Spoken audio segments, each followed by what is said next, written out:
दोस्तों, आज हम इस वीडियो में बीटीएस मेंबर सुगा की लाइफ स्टोरी के बारे में जानेंगे। हम एक एक करके सभी बीटीएस मेंबर्स की स्टोरी के बारे में जानेंगे, बट सबसे पहले सुगा की इसलिए क्योंकि पर्सनली मुझे लगता है कि सुगा की स्टोरी बाकी बीटीएस मेंबर्स से काफी अलग है। स्ट्रगल सभी मेंबर्स ने इक्वल किया है, लेकिन सुगा ने अपनी लाइफ में काफी कुछ झेला है। तो चलिए दोस्तों, वीडियो को स्टार्ट करते हैं। लेकिन आगे बढ़ने से पहले अगर अभी तक आपने हमारे चैनल को सब्सक्राइब नहीं किया है तो जल्दी से हमारे चैनल को सब्सक्राइब कर दीजिए, क्योंकि मैं इस चैनल में बीटीएस से रिलेटेड वीडियोस अपलोड करती हूँ। इसीलिए नीचे दिए गए बेल आइकन को भी प्रेस कर देना, ताकि जब भी मैं वीडियो अपलोड करूँ सबसे पहले आप तक नोटिफिकेशन पहुँच जाए। अब जानते हैं बीटीएस मेंबर सुगा के बारे में। दोस्तों सुगा का असली नाम मिन योंगी है, जिनका जन्म 9 मार्च 1993 में साउथ कोरिया के देगू में हुआ था। सुगा का जन्म एक बहुत ही गरीब फैमिली में हुआ था, जिस वजह से उनके ड्रीम्स को अचीव करने में उनके फैमिली में से उनको किसी से भी कोई सपोर्ट नहीं मिला। सुगा का मन पढ़ाई में कभी भी नहीं लगता था। वो बचपन से ही कुछ बड़ा करने की सोचते थे, ताकि वो अपने घर की फाइनेंशियल कंडीशन को सपोर्ट कर सके। सुगा बचपन से ही काफी अच्छे बास्केटबॉल प्लेयर रहे हैं। बचपन में वो चाहते थे कि वो बड़े होकर एक बास्केटबॉल प्लेयर ही बने, लेकिन कुछ टाइम बाद उनको म्यूजिक और रैप सॉन्ग्स में काफी ज्यादा इंटरेस्ट आने लगा और उन्होंने म्यूजिक और रैप सॉन्ग्स के बारे में काफी कुछ रिसर्च भी किया। इसी सर्चिंग में जब उन्होंने साउथ कोरिया के काफी सारे हिप हॉप सिंगर्स के बारे में जाना और उनके सॉन्ग्स को सुने, फिर तो उन्होंने डिसाइड कर लिया कि अब उनको एक रैपर ही बनना है। और जब उन्होंने ये बात अपनी फैमिली मेंबर्स को बताई तो उनके फैमिली मेंबर्स काफी ज्यादा नाराज हुए और उनको कोई भी सपोर्ट नहीं मिला। सुगा की तो अपने डैड से कभी बनी ही नहीं। सुगा ने बताया था कि उनकी अपनी डैड से काफी कम बातचीत होती है और सुगा के डैड की कंडीशन भी ऐसी नहीं थी कि वो सुगा को ट्रेनिंग करा सके। इसीलिए सुगा ने पार्ट टाइम जॉब शुरू कर दिया। सुगा की फैमिली में सुगा का एक बड़ा भाई भी है, जो इकलौता मेंबर था उनकी फैमिली में जो जॉब करते थे और पूरे घर को वही चलाते थे। सुगा ने अपने ड्रीम्स के बारे में अपने बड़े भाई को जाकर सब बताया। सुगा के बड़े भाई ने सुगा की बात को समझी और सुगा से कहा, तुम्हें जो करना है तुम वो करो अपने ड्रीम्स को अचीव करने के लिए। मैं हमेशा तुम्हारे साथ हूँ तुमको सपोर्ट करने के लिए। उनके बड़े भाई की बात सुनकर सुगा काफी ज्यादा मोटिवेट हुए और उनको एक जरिया मिल गया था अपने सपने को अचीव करने का। और एक दिन सुगा को पता चला कि एक न्यू कंपनी है बिग हिट एंटरटेनमेंट नाम की, जो कि ऑडिशन ले रही है। सुगा भी वहाँ ऑडिशन देने के लिए चले गए।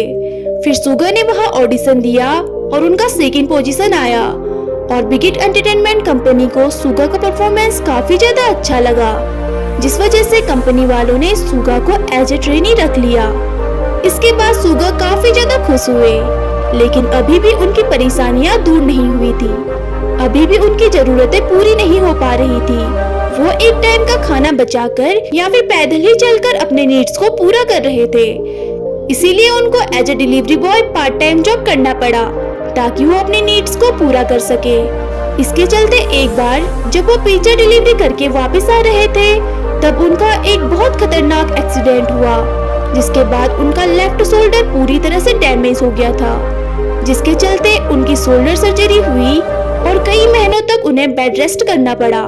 और जब ये बात बिग हिट एंटरटेनमेंट वालों को पता चली तो उन्होंने सुगा को सजेस्ट किया कि अब वो कुछ और काम ढूंढ ले और अब वो एक आइडल नहीं बन सकते, क्योंकि एक आइडल बनने के लिए किसी भी इंसान में परफेक्शन की जरूरत होती है और जिस इंसान का शोल्डर ही डैमेज हो गया है वो एक आइडल कैसे बन सकता है। जिसे सुनकर सुगा काफी ज्यादा निराश हो गए और उन्हें लगा कि अब उनका एक सिंगर बनने का सपना बस सपना ही रह जाएगा। इस इंसिडेंट के बाद सुगा काफी ज्यादा डिप्रेस्ड हो गए थे और हमेशा ही सेल्फ डाउट में रहने लगे, जिसके चलते उन्होंने एक बार सुसाइड भी अटेम्प्ट किया। उन्होंने बहुत सारी मेडिसिन को एक साथ खा लिया, जिसके बाद वो बेहोश हो गए। काफी देर तक सुगा ना दिखने पर बाकी बीटीएस मेंबर्स उनको ढूंढते हुए उनके रूम पे गए, जहां सुगा बेहोशी की हालत में पड़े हुए थे। मेंबर्स उनको जल्दी से हॉस्पिटल लेकर गए। उनकी हालत इतनी ज्यादा बिगड़ गई थी कि वो अपने पेरेंट्स तक को नहीं पहचान पा रहे थे। सुगा की ये हालत देखकर बाकी बीटीएस मेंबर्स ने बिग हिट कंपनी के सीईओ से बात की कि वो सुगा को ऐसे ना निकाले और सुगा को एक लास्ट चांस दे। इसके बाद सुगा रिकवर होने लगे। इस दौरान बिग हिट एंटरटेनमेंट के सीईओ बांगपीडी खुद सुगा से मिलने गए और सुगा से कहा, अब तुमको डिलीवरी बॉय का जॉब करने की कोई जरूरत नहीं है। जब तक तुम फुली रिकवर ना हो जाओ तब तक तुम्हारा सारा खर्चा कंपनी उठाएगी। सुगा की ये हालत को देखकर सीईओ ने उनको एक अच्छे से साइकेट्रिस्ट के पास भेज दिया। फिर जाकर लंबी ट्रीटमेंट के बाद जब सुगा रिकवर हुए तब उन्होंने अपनी ट्रेनिंग फिर से शुरू कर दी। लेकिन उनको हमेशा ही ये सेल्फ डाउट था कि क्या लोग उनको पसंद करेंगे या फिर नहीं।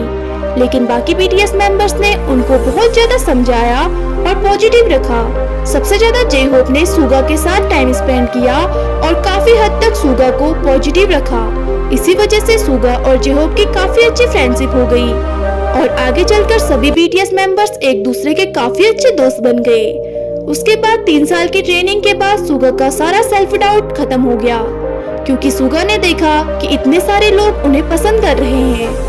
और फिर जाकर सुगा ने काफी सारे सॉन्ग प्रोड्यूस भी किए और जी जान लगाकर मेहनत किया और उन्होंने अपने कमियों को एक्सेप्ट किया और उनमें हमेशा सुधार लाने की कोशिश की।